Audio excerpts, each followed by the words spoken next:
여러분 반갑습니다. 긴 인사말은 생략하고 본론으로 들어가도록 하겠습니다. 주제를 자유와 통일로 가는 길이라고 하고 자유와 통일에 따옴표를 했습니다. 이 자유와 통일이라는 말은 독일에서 따온 것입니다. 원래 독일 말로 Freiheit und Einheit라고 그래서 그 기원은 1832년 함바하 페스트라고 하는 함바하에서 열린 축제에서 나온 말입니다.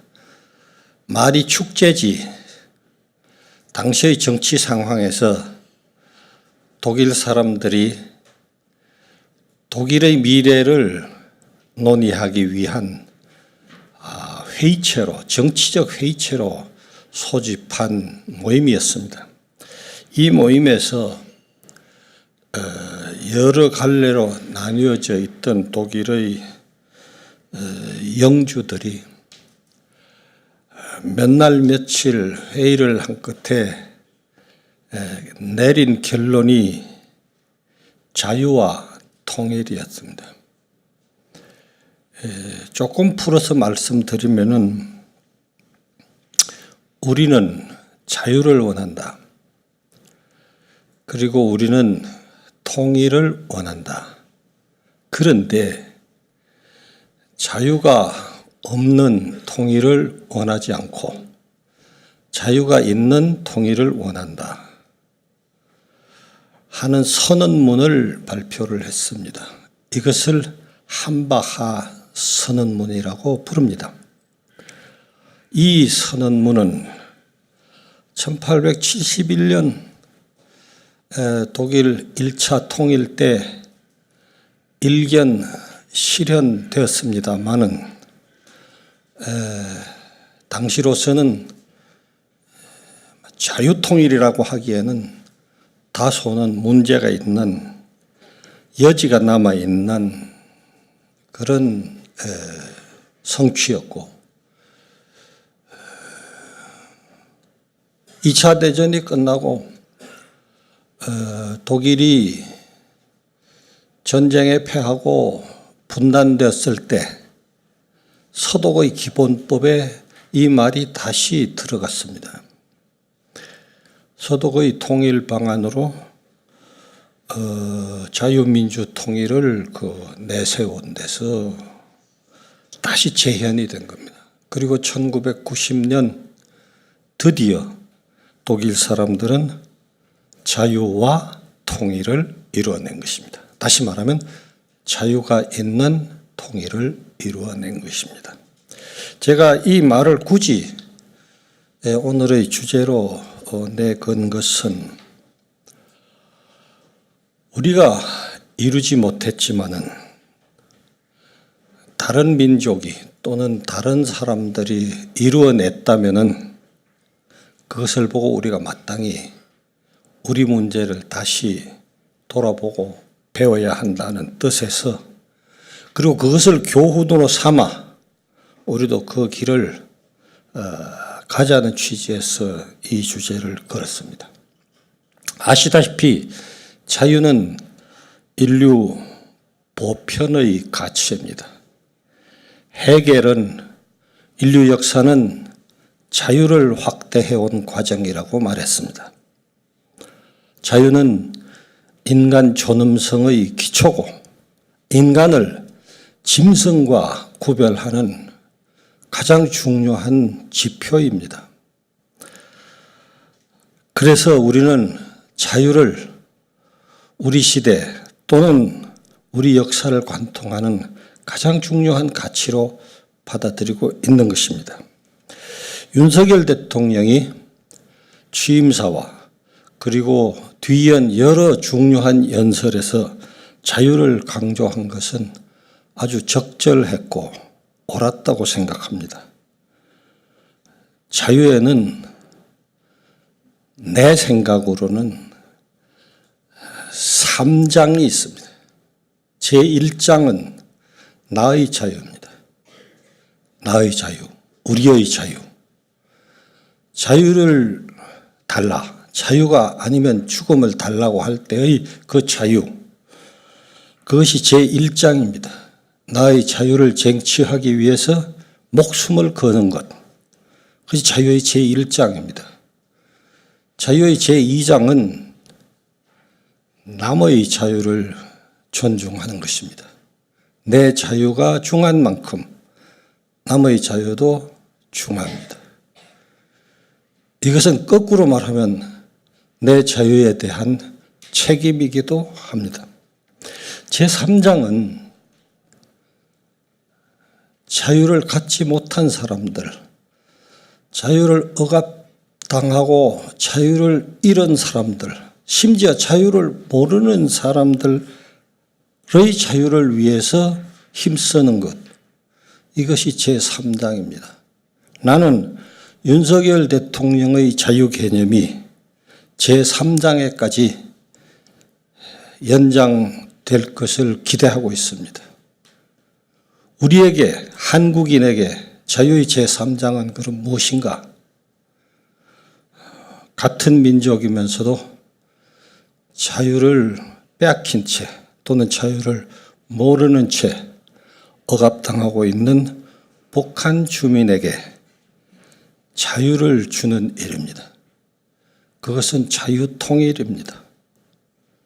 대통령께서 자유 개념을 통일로 연결시켜 주기를 바라는 마음에서, 그리고 이 정부가 그것을 위해서 노력할 것을 기대하는 마음에서 자유와 통일로 가는 길이라고 한 것입니다. 우리는 말이 쉽게 자유민주주의라고 합니다. 또는 자유민주적 기본 질서라고 합니다. 대통령과 정부는 자유민주적 기본 질서하의 통일을 위해서 노력해야 한다고 헌법에 명시하고 있습니다. 그러면 자유민주적 기본 질서는 무엇입니까?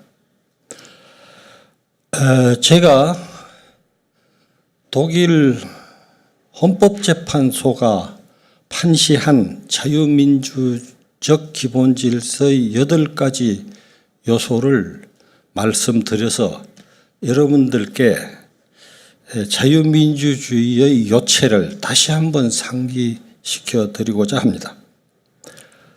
첫째는 인권 존중입니다. 자유민주 체제 하에서는 인권을 존중해야 됩니다. 인권에 눈 감는 정부는 자유민주 정부가 아닙니다.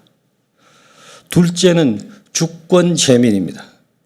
주권이 국민에게 있는 체제입니다.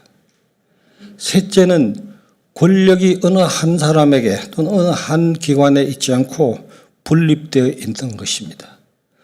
넷째는 정부가 정부의 통치에 대해서 책임을 지는 체제입니다. 정부의 책임. 다섯째는 정부의 합법성입니다. 정부가 합법적으로 통치해야 한다는 것입니다. 정부에게 배타적인 폭력, 공권력을 준 것은 그 공권력이 합법적으로 운용될 것을 기대하고 주는 것입니다. 여섯 번째는 사법부의 독립입니다. 사법부가 권력으로부터, 정치 권력으로부터 독립되어 있고, 그리고 그 책임을 또한 다해야 되는 것이 자유민주 체제의 중요한 요소입니다. 일곱 번째는 복수정당제입니다. 정당이 하나만 있는 것, 실질적으로 하나만 있는 것, 이것은 자유민주 체제가 아닙니다. 북한은 자유민주 체제가 아닙니다. 중국도 아닙니다. 왜냐하면 공산당 독재 체제이기 때문입니다. 마지막으로 정당의 기회균등입니다. 모든 정당은 똑같은 기회를 가져야 한다. 이것이 8가지 자유민주적 기본 질서를 구성하는 핵심 요소입니다. 우리 국회가 가끔 자유민주주의를 얘기하면서도 이 8가지 중에 상당 부분을 훼손하는 걸 볼 때마다 자유민주 체제라는 말만 하지 말고 그 내용이 무엇인지를 명확히 해야 될 필요가 있다는 생각을 해왔습니다. 더구나 이 자유민주적 기본 질서를 구성하는 8가지는 헌법을 개정하더라도 고칠 수 없는 조항이라고 했습니다. 독일 말로는 에비히스카우셀이라고 해서 에비히스클라우셀, 영구조항입니다. 법을 바꿔도 바꿀 수가 없습니다. 대한민국 헌법을 바꿔도 이것은 바꿀 수가 없습니다. 대한민국 헌법을 설령 국회의 3분의 2가 동의하고 국민이 다 동의했어도 자유민주적 기본 질서를 지키려고 하는 한 이 조항들은 건드릴 수 없는 것입니다. 바꿀 수 없는 조항이다. 그만큼 중요한 것이다 하는 겁니다. 자유를 구체적으로 체제에 받아들이는 질서가 자유민주적 체제입니다. 그리고 통일에 대해서 또 하나 얘기를 하겠습니다. 왜 통일해야 되느냐? 여러 가지 이유가 있으며 저는 본래 지리학을 공부한 지리학자입니다. 서울대학에서 제가 30년 지리학 강의를 했고 세계 지리학회 사무총장을 6년 연임했습니다. 지리학자, 타고난 처음부터 끝까지 지리학자입니다. 지리학적 눈으로 보면은 한반도는 하나의 실체입니다. 한반도는 이리저리 묶어놓은 땅이 아니라 처음부터 자연지리적으로 문화 역사지리적으로 하나의 실체입니다. 하나로 존재하였습니다. 그리고 그 하나 위에서 하나의 민족이 하나의 문화, 하나의 역사를 공유하면서 살아온 땅입니다. 하나가 다시 하나가 되는 것, 이것이 통일입니다. 본래 하나였던 것이 하나로 되는 것, 이것이 통일이다 하는 겁니다. 따라서 한반도 통일은 한국인들의 기본 과제다. 최대의 과제다 하는 겁니다. 다음 슬라이드 부탁합니다.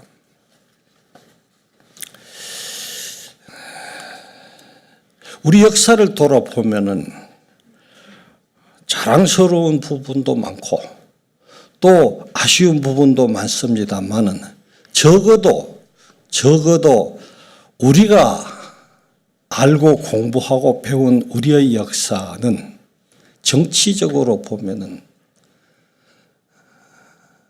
저는 이것을 타결이라는 말로 했습니다. 타결. 남이 결정한, 남이 우리의 운명을 결정해 온 역사였다고 할 수 있습니다.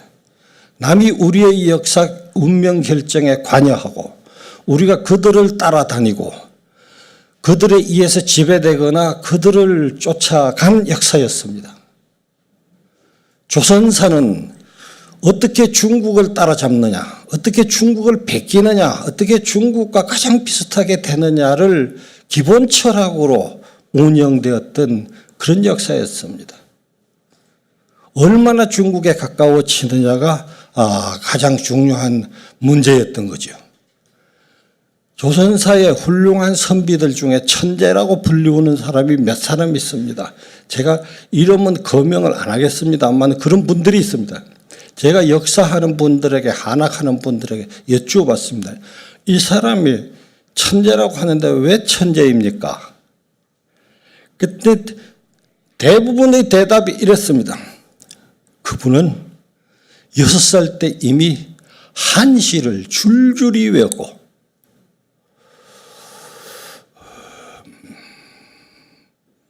선비가 되었을 때는 중국 한학자들이 놀랄 만큼 한문에 능통했으며 중국 고전에 막히는 데가 없었다. 그러니 천재가 아니냐. 또 물어봤습니다. 이분은 그러면 왜 천재입니까?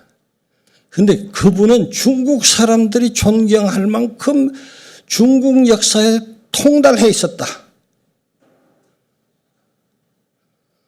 저는 이런 생각을 했습니다.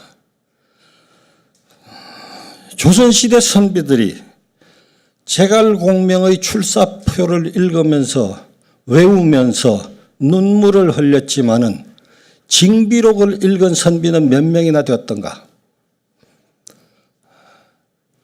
중국 따라하기. 그러다가 나라가 망하고 일본 따라하기로 바뀌었습니다.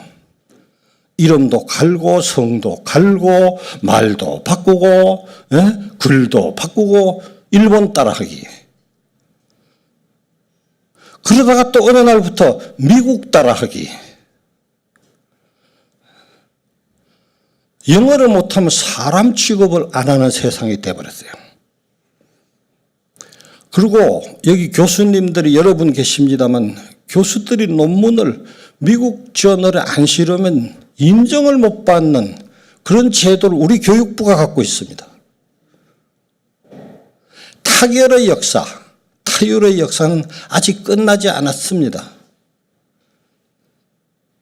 그 생생한 증거는 남들이 결정해 준 분단하에서 우리가 아직도 살고 있다는 겁니다. 타결의 역사는 진행형입니다. 그런데 그나마 이제 반쪽이 대한민국이 자유를 받아들여 가지고 개방을 하고 그래서 민주화를 하고 산업화에 성공했습니다. 얼마 전 뉴스에는 한국이 얼추 일본을 따라잡았다 또는 심지어 능가했다. 선진 6대 강국에 들었다. 이렇게 그 뉴스를 내보냈습니다. 듣기에 좋습니다. 그러나 듣기에 좋은 게 사실이라고 할 수는 없을 겁니다. 자랑스러운 건 사실입니다만은 그 자랑에 안주할 수가 없습니다. 우리가 누리는 자유는 절반의 자유에 불과합니다. 나머지 절반은 자유를 모르는 또는 자유를 빼앗긴 채 살아가고 있는 상황입니다. 우리가 누리는 풍요는 전 세계가 부러워할 정도로 놀라울 정도의 풍요를 누리고 있지만 그 풍요는 불안한 풍요입니다. 언제 깨어질지 모르는 풍요입니다. 절반의 자유, 불안한 풍요에 안주하는 현실을 놓고 우리가 6대 강국이다, 선진국에 들었다 이렇게 하는 것이 언젠가 들은 말로 샴페인을 너무 빨리 터뜨렸다 또는 잔치를 너무 빨리 하고 있다 하는 생각을 하고 있습니다. 생각하면은 우리는 20세기, 21세기를 사는 한국인들은 부끄러워해야 할 겁니다. 한반도가 네이션 스테이트의 모양을 얼추 갖추어 가기 시작했을 때부터 지금까지 아주 멀리 잡아서 통일 한국 시절부터 잡더라도 1300년을 통일 국가로 유지해 왔습니다. 20세기 우리가 자랑하는 20세기, 21세기에 와서 우리는 그 나라를 분단해서 살고 있습니다. 거기에 안주한다면 그건 비겁한 겁니다. 조상들에게 할 말이 없는 거예요. 우리 조상들은 비록 가난하고 비록 외침과 재난에 시달렸지만은 그렇게 나라를 분단해서 살 만큼 비겁하지 않았습니다. 우리는 호주머니에 100만 원짜리 휴대폰을 넣어가지고 다니고 세상이 놀랄만한 큰 차들을 타고 다니고 좋은 음식을 먹고 다니면서 분단 현실에 안주하려고 하고 있습니다. 놀랍게도 많은 지식인들이, 심지어 통일 전문가라는 사람들도 현실에 안주하자는 말을 여러 가지 미사역으로 하고 있는 것이 현실입니다. 부끄러워해야 할 것입니다.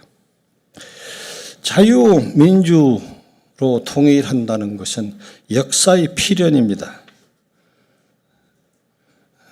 역사에서 못 배워서 나라를 잃기도 하고 나라가 남들에 의해서 분단되었으면 초두에 제가 말씀드렸듯이 미래로부터라도 배워야 됩니다.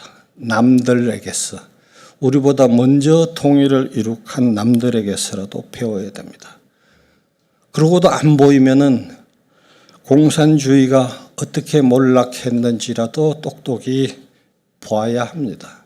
천안문 사태가 어떻게 진압되었는지, 홍콩이 어떻게 진압되었는지 잊어버리면 안 됩니다.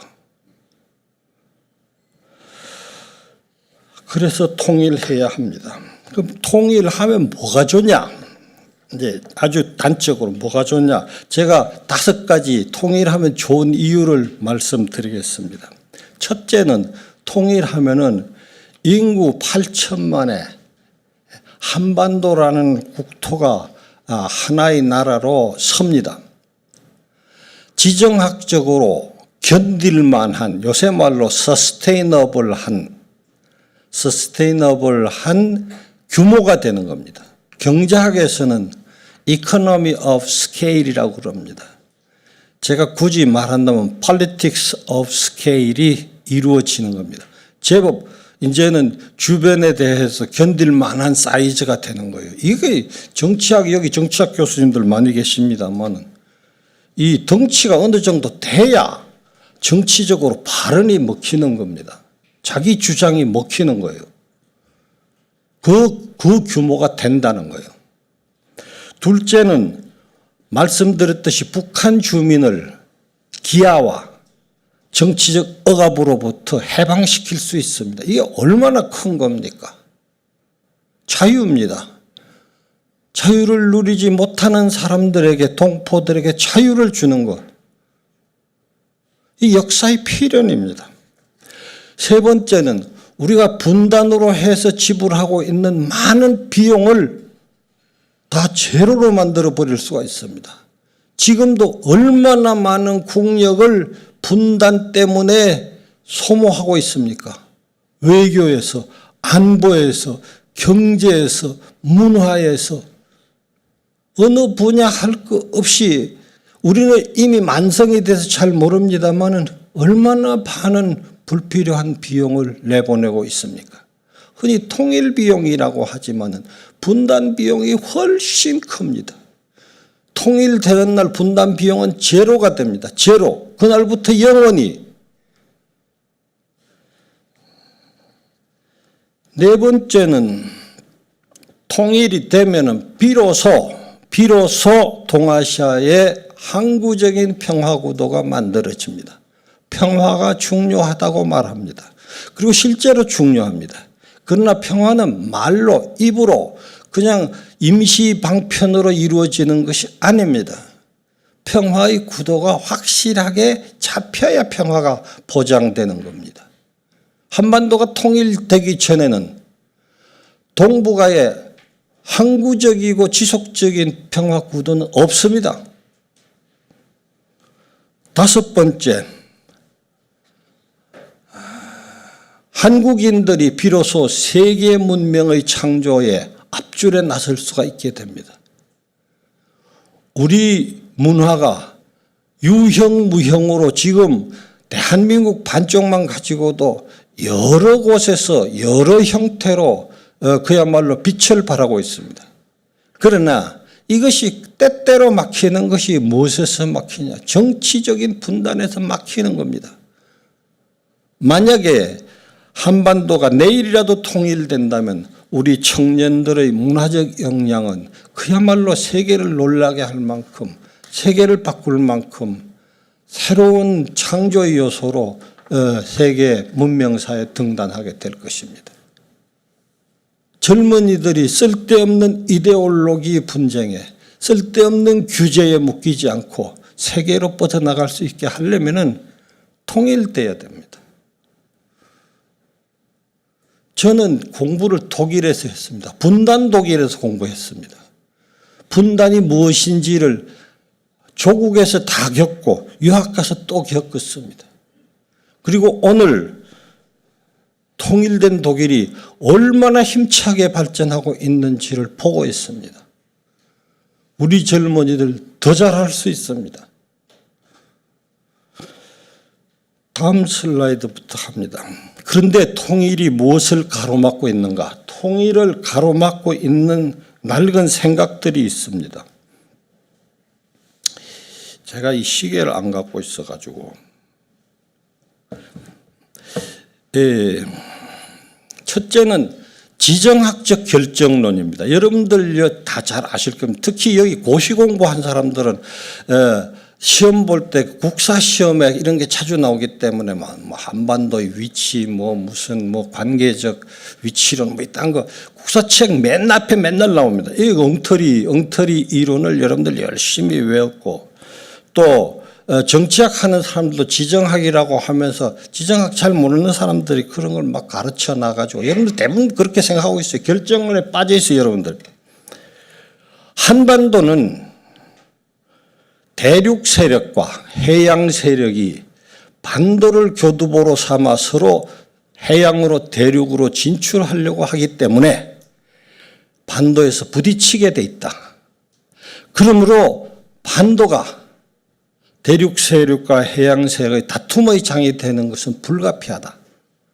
그러므로 냉전 시대에 한반도가 분단된 것은 어쩌면은 필연적인 지정학적 결과였다.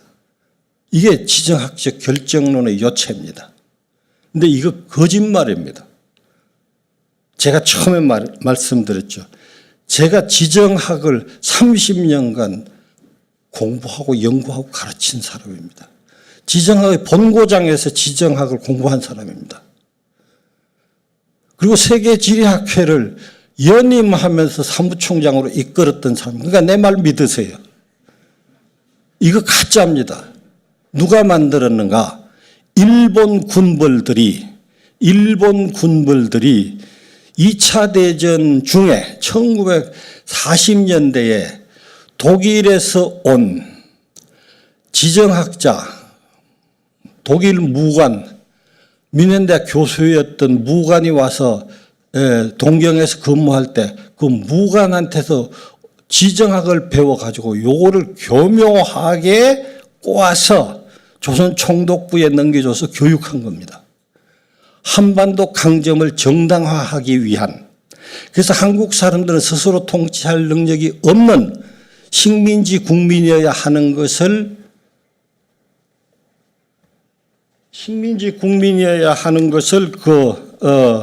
알려주기 위한, 그것을 설득하기 위한 논리로 개발한 거예요. 기각된 가설입니다. 제가 시간이 없지만 꼭 이거 말씀드리겠습니다. 반도가 해양 세력과 대륙 세력이 충돌하기 때문에 그야말로 저주받은 땅이라는 이 생각, 악의에 찬 일본 군벌들의 조작된 가설입니다. 제가 귀납적으로 말씀드릴게요.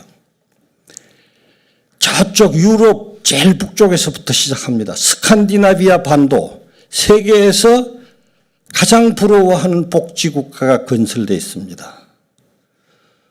그 밑에 덴마크 유틀란트 반도, 황무지를, 빙하가 휩쓸고 간 황무지를 세계 최고의 농업국가로 만들어 놓았습니다. 그 아래 이베리아 반도, 무적 함대를 이끌고 지구의 3분의 1을 식민지로 만든 에스파냐, 이베리아 반도가 본고장입니다. 그 안에서 지중해로 다시 들어옵니다. 이태리 반도, 세계에서 제일 잘생긴 반도입니다. 여자들 부처처럼 아주 멋있게 날씬하게 잘생겼는데, 로마를 기점으로 해서 당시에 알려진 세계 최대의 제국을 건설하고 서양 문명의 모태를 만들어낸 로마 제국, 이태리 반도에서 나갔습니다. 그리스 반도입니다. 그 안쪽에 히랍 반도. 서양 문명의 발원지가 어디입니까? 그러면 그 구대륙이라서 그런 거 아니야? 그럼 신대륙으로 가보십시다. 캘리포니아 반도. 미국에서 제일 진취적이고 제일 잘 살고 제일 지식인들이 살기 좋아하는 곳이 캘리포니아 반도입니다. 플로리다 반도, 천당 밑에 플로리다라고 그랬어요. 미국에 은퇴한 사람들이 제일 가서 살고 싶어 하는 데가 플로리다 반도입니다.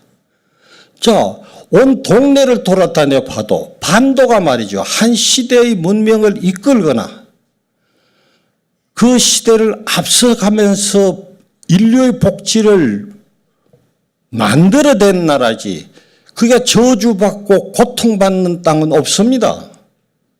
그럼 왜 한반도만 그렇습니까?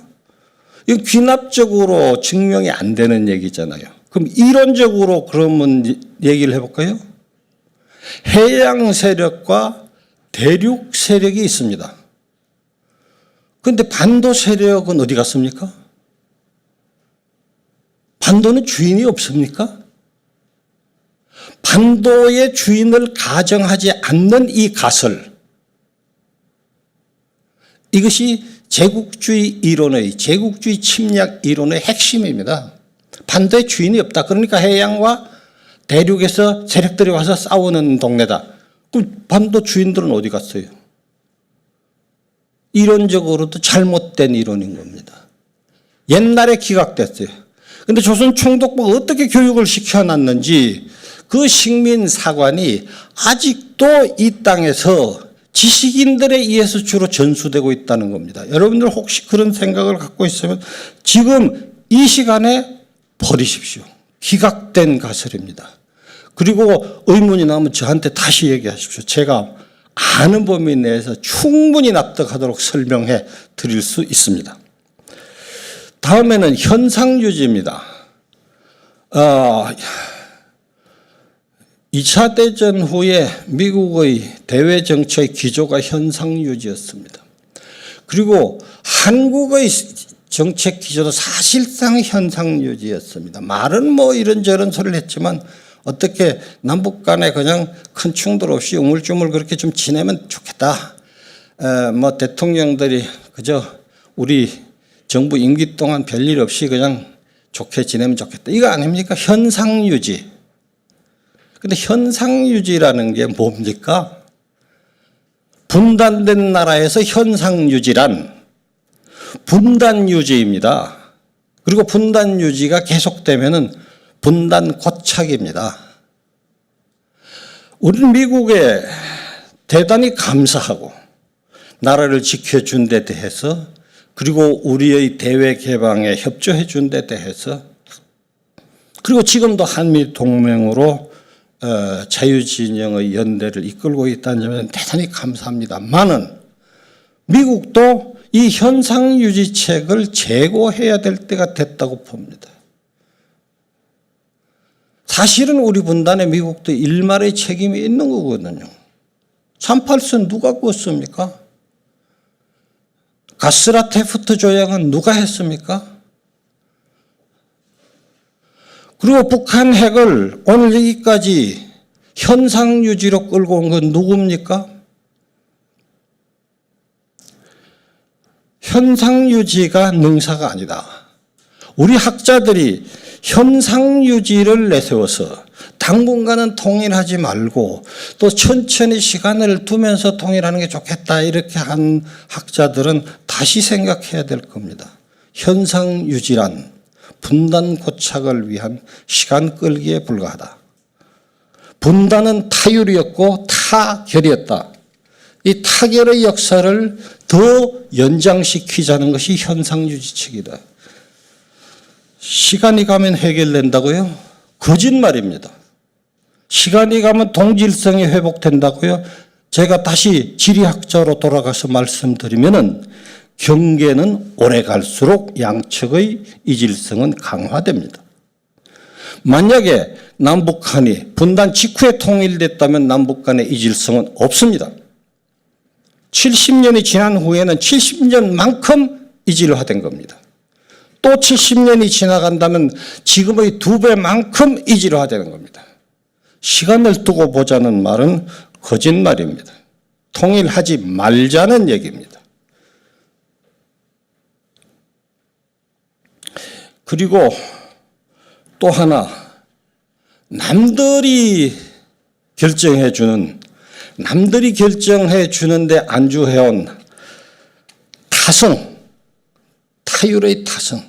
막 알아서 해주겠지. 북한이 핵을 가지고 저렇게 쏴대는데 뭐 미국이 알아서 해주겠지. 설마 중국이 북한 보고 막 쳐들어가라고야 하겠어? 이게 우리 타성에 젖은 생각의 핵심입니다. 남들한테 맡기는 거. 남들이 알아서 해주기를. 지금까지 그래왔어요. 조선시대 문제가 어려면 중국에 가서 물어보고, 일제시대는 일본한테 물어보고, 해방 후에는 미국 가서 물어보고, 거기서 벗어나야 됩니다. 거기서 벗어나지 않는 한 통일 못합니다. 중국이 반대해서 통일 안 될 거다. 이것도 이제 아주 잘난 학자들이 많이 얘기하는 겁니다. 타율의 타성. 중국이 반대하면 조선도 없어집니까? 중국이 반대하면 한글도 없어지고 한국말도 없어지고 족보도 폐기합니까?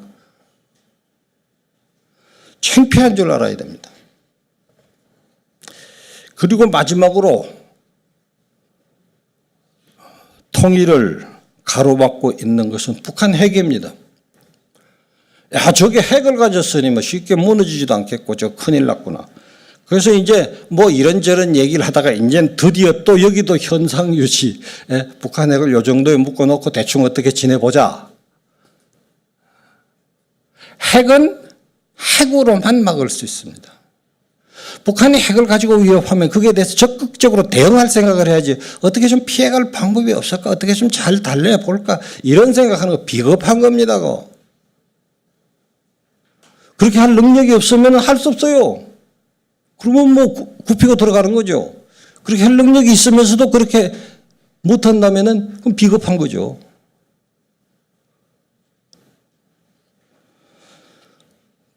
저는 북한 핵에 대해서 핵무기의 저주가 시작됐다고 생각하고 있습니다. 핵무기의 저주란 무엇이냐? 핵은 쌀을 가져다 주지 않습니다. 제가 장관 때 늘 했던 얘기입니다. 핵은 쌀을 가져다 주지 않는다. 백성을 먹여라. 백성 굶기고 핵 가지고 그거 가지고 소리 지르면 그건 저주다. 그리고 그 저주가 시작돼서 이제는 그냥 막 쏴대는 겁니다. 왜냐하면 돈이 안 들어오니까. 핵을 가졌는데 돈이 들어와야 이득이 생기는데 이득이 안 생기니까. 그러니까 막 쏘고 이제 이 광분하는 건데, 광분한다는 거는 겁먹고 있다. 불안하다. 초조하다는 겁니다. 그만큼 우리가 더 대응하고 준비하고 여건을 갖출 필요가 있다고 봅니다.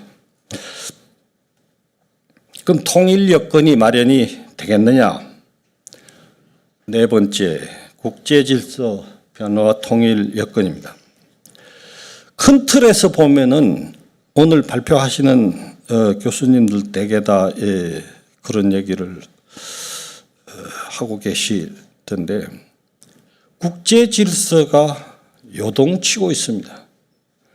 저는 이것을 판이 흔들린다고 표현을 합니다. 판이 흔들린다. 판이 흔들리면은 이게 지금까지의 패러다임은 별로 쓸모가 없습니다. 근데 판이 흔들리면은 위험합니다, 이거. 그렇지 않겠어요? 판 자체가 흔들리는데. 판이 흔들리면 위험한데, 그러나 판이 흔들린 줄을 알고 흔들리는 판에서 준비를 해온 사람들은 이것을 기회로 바꿀 수가 있습니다. 사실은 거꾸로 말하면은 판이 흔들려야 통일의 기회가 오는 겁니다. 판이 안 흔들리면은 그대로 가는 거예요.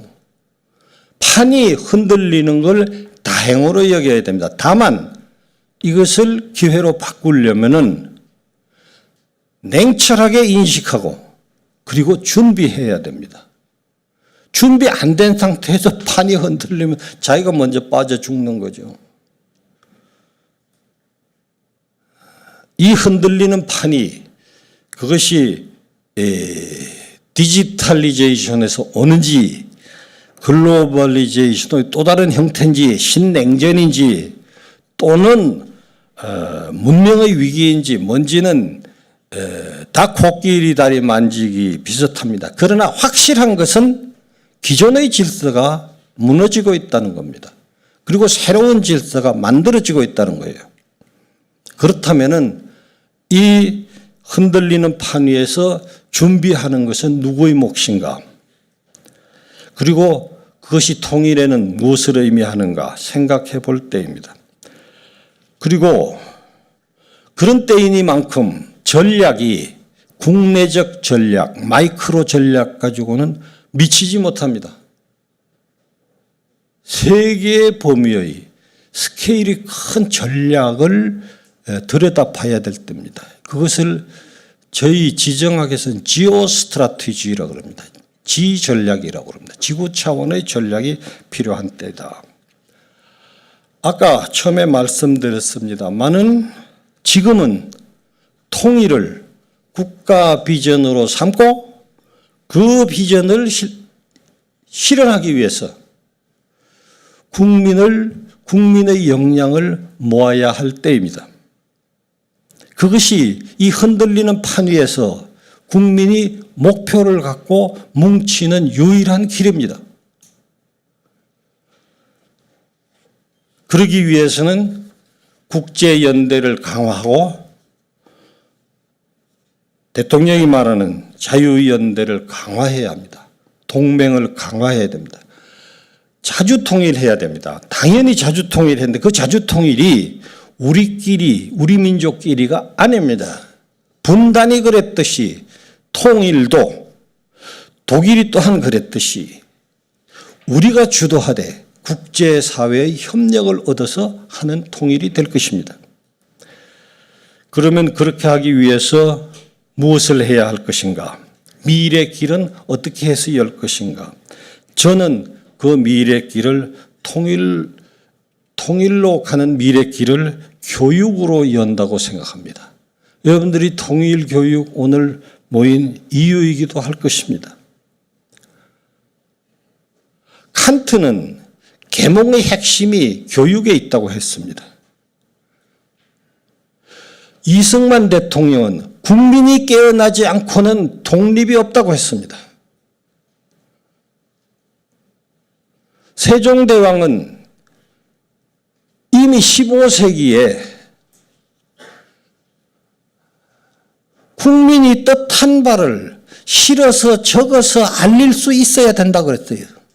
이게 자주입니다. 자주. 국민이 깨어나야 합니다. 국민이 깨어나야 통일도 되고 미래를 열 수가 있습니다.